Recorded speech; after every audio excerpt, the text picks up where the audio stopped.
Fred and Sheila McCoy, Hatfield McCoy Museum, fredmccoy.com. Sheila's behind the camera. Hi guys, hope you're having a great evening. Keeping it real. Remember back in the beginning, we used to name some of our videos, or quite a few of our videos, Keeping It Real. Where we corrected something that was said, done, we seen on Facebook, somebody told us, we watched it on YouTube, and we would correct it and at least bring attention to it so people wouldn't be so gullible and believe everything they seen or read.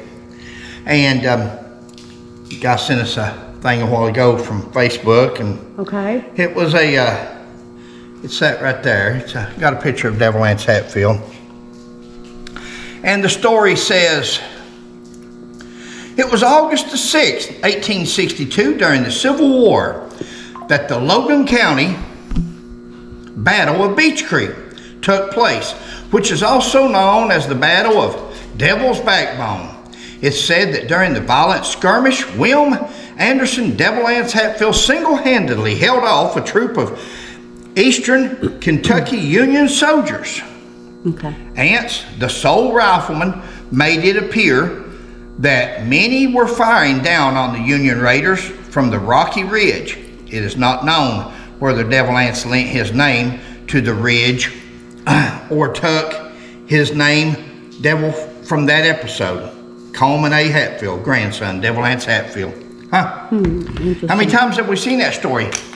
How many times have we seen battle of this, battle of that? Now it's Battle of Beech Creek. I've never seen Battle of Beech Creek. Devil Anse up there all by himself, up on this place called Devil's Backbone. He's up there all by himself. What's he doing up there all by himself during the Civil War? He wasn't there. If he was there, he was hiding out. Because remember, Devil Anse deserted in the Civil War. And, you know, it's stories like this. It's never been written. It's been copied. It's been written into history, spoken into history, copied into history. From that right there, Coleman A. Hatfield. Who was Coleman A. Hatfield? He was Cap Hatfield's son. Who's Coleman C. Hatfield? Coleman C. was Coleman A. Hatfield's son. Saw earlier where somebody said Coleman Sr. and Coleman Jr. There was no Coleman Sr. and Coleman Jr. It was Coleman A. Hatfield and Coleman C. Hatfield. I've never seen nothing with a junior or senior beside their name.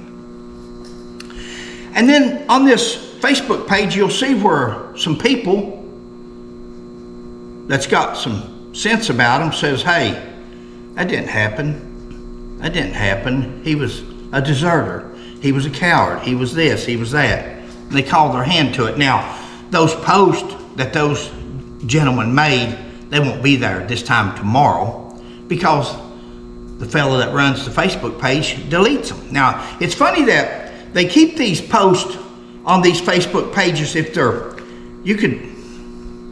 they can be as fictional as anything you've ever seen.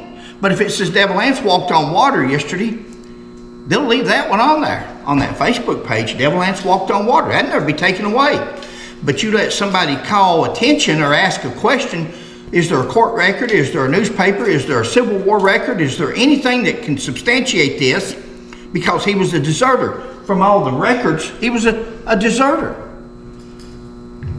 No, you don't get no response from that. The only response you're going to get from that is your post is removed from that Facebook page. It's called a little bit one-sided, ain't it? Fake news.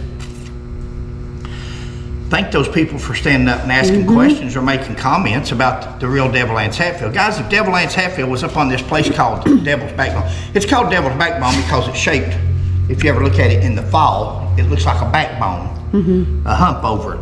It's called Devil's Backbone because it's shaped like a backbone. Nothing to do with Devil Anse's name. Devil Anse got his name from his mother when he was a child, when she said, Anse, you're mean as the devil. And he was mischievous. He was a prankster growing up, they said.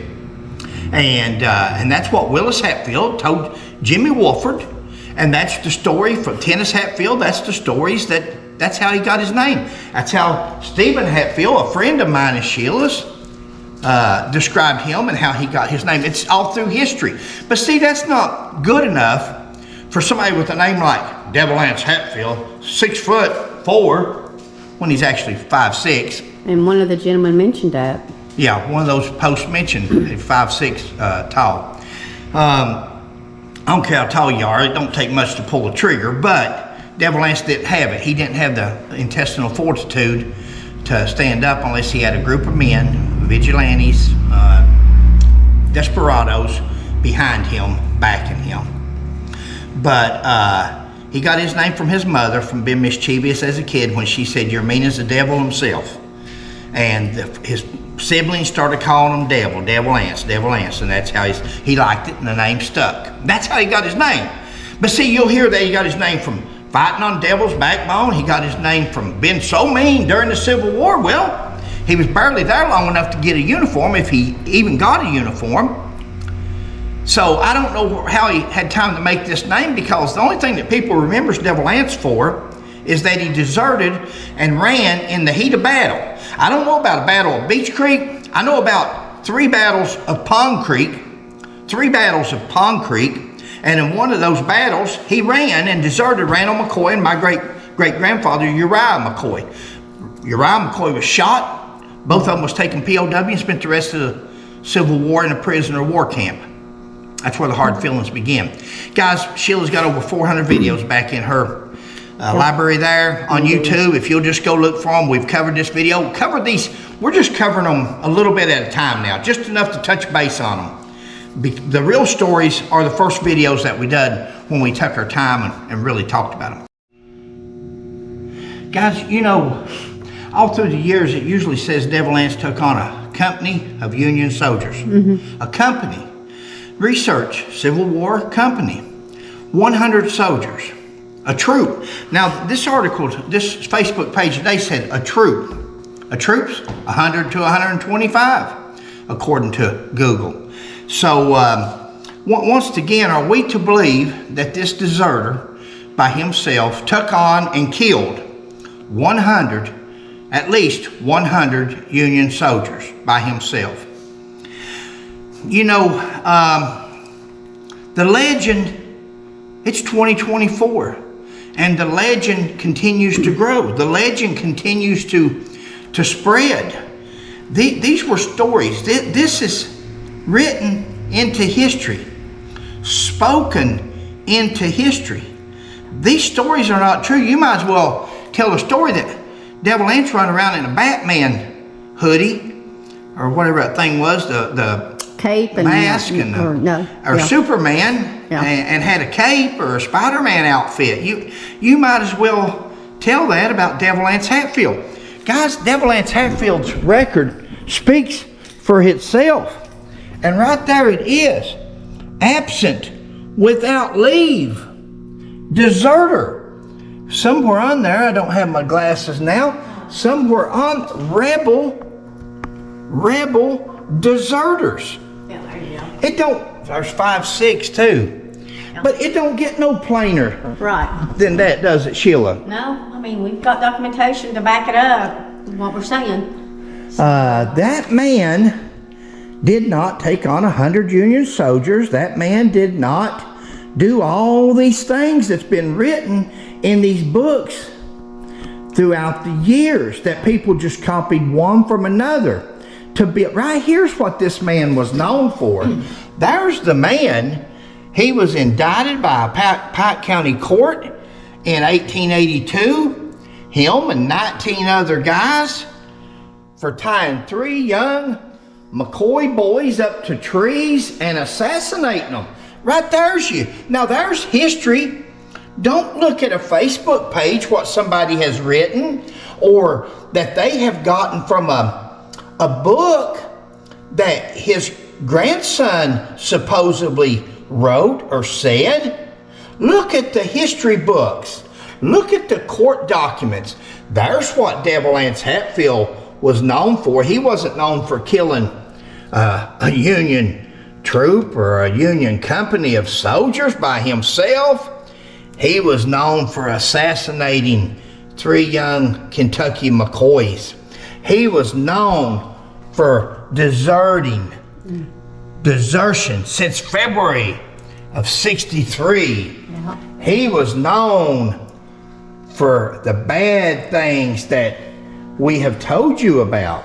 I'm not going to go on and on. We are proud to see somebody stand up and ask questions. Yes, thank you all so much for doing that. Don't drink the Kool-Aid. I mean, there's nothing wrong with asking questions. There's nothing wrong with asking for some kind of documentation. Do you think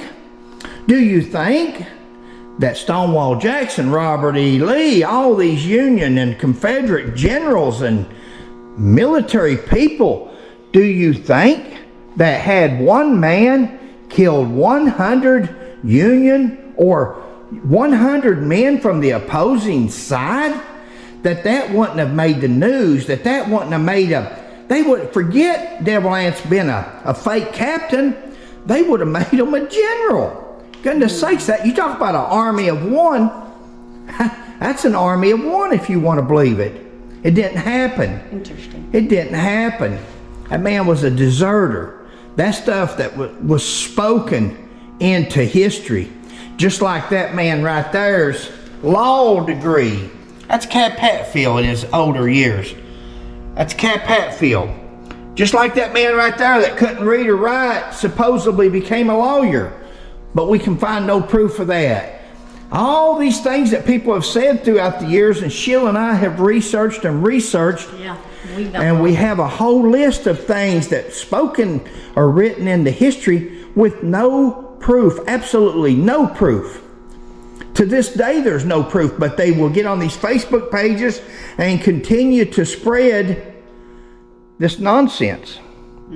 This was just an addition. I started thinking, I know we put this in our first video that we did on, Our first videos, our first group were said. Yeah. They were more in depth, and I hated to leave that video short in case this is somebody's first time watching one of our videos and they don't realize that this is not something we say. We're not speaking this into history. The other parties are speaking it into history. We're showing you proof that this man was not on the mountain shooting 100 Union soldiers. He was absent without leave. He was a deserter. Plain and simple. Civil War records prove it. I don't know. I'm going to quit harping on it. It's all good, no worries. Yeah. All right, guys. Don't drink the Kool-Aid. Don't drink the Kool-Aid. Ask for records. Ask for documentation. Ask for proof. That's how you find out whether something really happened. Thanks. Thanks for joining us. Sheila will do the close. Let's just let her do the closing now. Hi guys, hope you're having a great evening. Thanks for watching our video today. Please like, subscribe, and share. We'll catch you on the next one. Bye. Thank you, guys. Hey, guys. Cotton Top. There's our two babies. Yep. Cotton Top and Rhea. Rhea. Don't jump. Don't you jump. All right. She just gets excited. Bye.